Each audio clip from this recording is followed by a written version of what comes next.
Westerly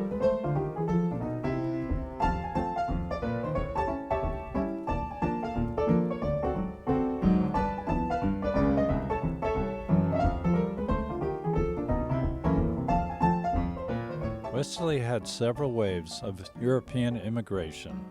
From different cultures, they came here to work in the granite quarries and the Pawcatuck River mills. In 1907, a British company, the Bradford Dyeing Association, purchased an old mill on the Pawcatuck River along with 800 acres. Known as the BDA, it became the largest mill and employer in Westerly.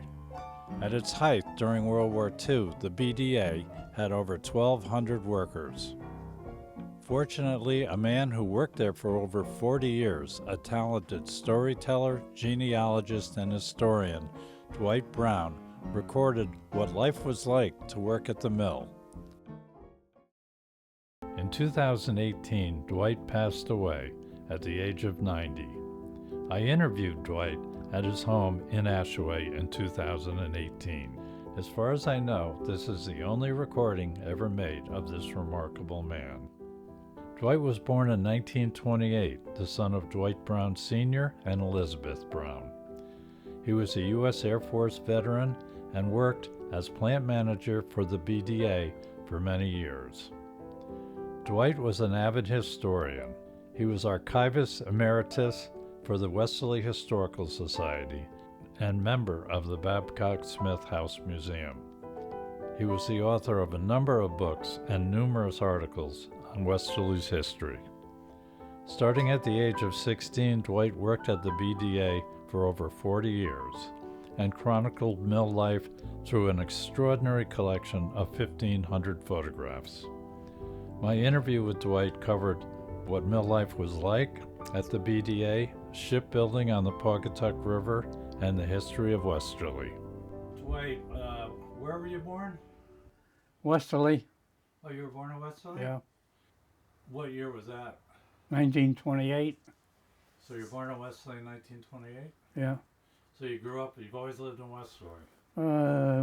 I lived there in Westerly until I was about, I think, 10 or 12, and when my father moved to Bradford, because the rent was cheaper for anybody that could get into the housing there.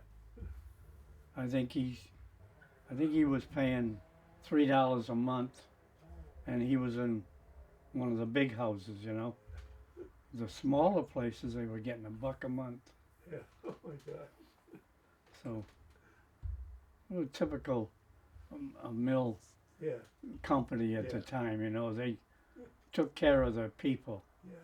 What was it like growing up in Bradford in the 1930s? I remember being in the house with a bunch of women when the hurricane struck and the big trees were going down. Everybody scrambling one room to the other to get out of range, I guess. My father had built a house trailer, and he got wind that it was going to be bad winds. So he dug 2 trenches so he could lower the trailer enough to get it in one of these little garages that they had, and got it in there. And the first thing that went flying was that garage.